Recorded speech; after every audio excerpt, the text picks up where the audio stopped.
And so where did that kind of pivot come from, knowing that you wanted to kind of do your own? Has that always been there, or was it something that was just along the way? I have always wanted to do my own thing for all the things, for all the time. Everything. All of it. So I was the kid that was like, realized that you could buy like blow pops for a certain amount of money at the store, Costco or whatever, and then like sell them to your friends for like 200% over. I was the kind of, I just always thinking about like, I'm always thinking about the hustle. I'm always like, well, wait, hold on. Can we do this? Can we do that? Why are you doing that?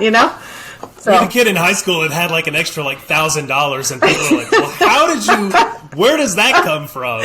No, I spent it all on lip gloss, but I would have had $1,000. Nice. Yeah. Nice choice.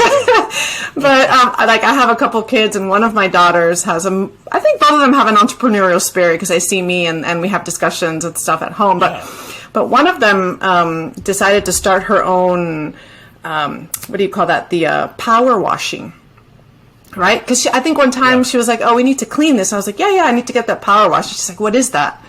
And then, I told her, and then she said, oh, I can do that. And I was like, oh, okay. So anyway, she ended up loving doing it, and then deciding to go. She's like, Mama, go tell all your friends and tell them that I can power wash. And, and then at some point I had the discussion. I mean, she was probably like 12. And we had the discussion. I was like, hey, you've got enough profit now where you can maybe buy another pressure washer and have another friend, and you charge, And she was like, is that what you do? And I was like, kinda, yeah. Kinda, yeah. Starting at an early age. I love that. Yeah. I love that. And so whenever you first started, like when you first were going to jump out and start your own private practice, what were some of those main hurdles that you had to jump over right then? Oh my goodness. So that was about 5 years ago.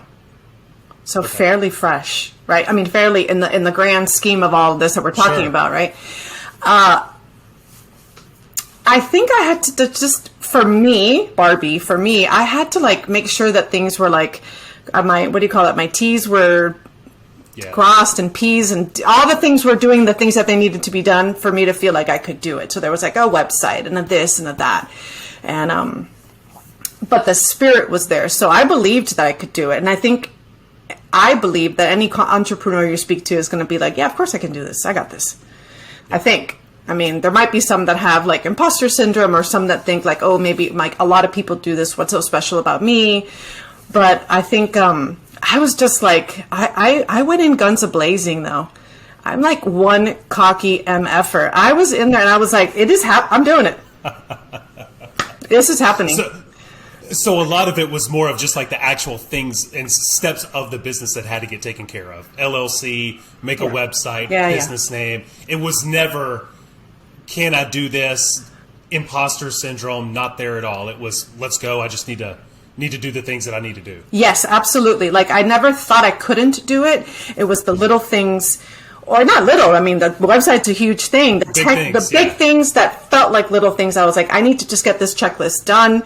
I need to figure this out, because I really want to just get out there and do my craft, do my thing, and help people. And in fact, when I named my practice, a lot of people use, it's changed a little bit now, but a lot of people used to use their first and last name, like, right. And I thought, no, like I wouldn't want to work for, Barbie Atkinson. So I created, instead of it being Barbie Atkinson and Associates or whatever, I guess I could have done, or Barbie Atkinson LLC. I was like, no, it's going to be a proper name, and it's going to be an umbrella, and it is going to be a group practice. It didn't start off as a group practice. Yeah.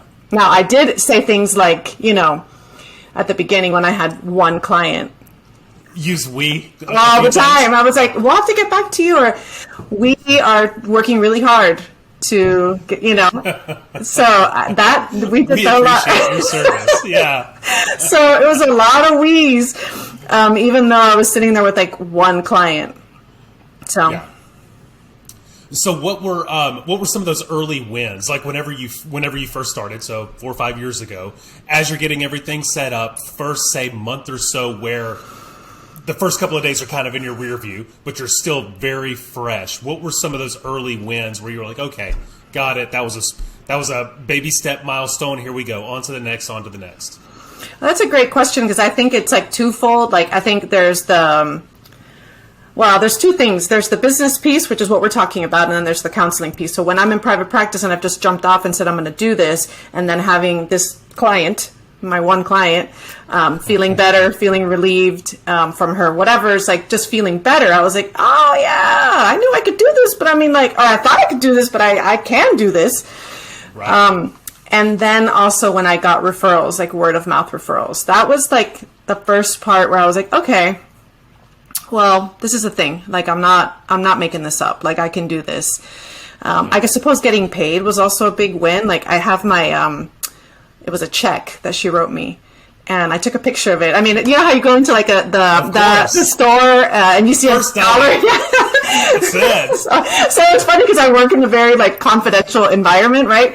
So I took this check and I took a picture of it, and then I had to like Sharpie it, and I couldn't even put the picture up. Account numbers, exactly. Right. I was like, damn it, but I got the gist of it. Like, it was just, I was really proud of that first check of like a business. Like, I had taken something like counseling, which therapists are known to be, well, I shouldn't say that, but like, you know, not business savvy, and they're like warm and fuzzy and empathic, and they want to help, and they're going to like discount, they want to give it for free. And I wasn't doing that.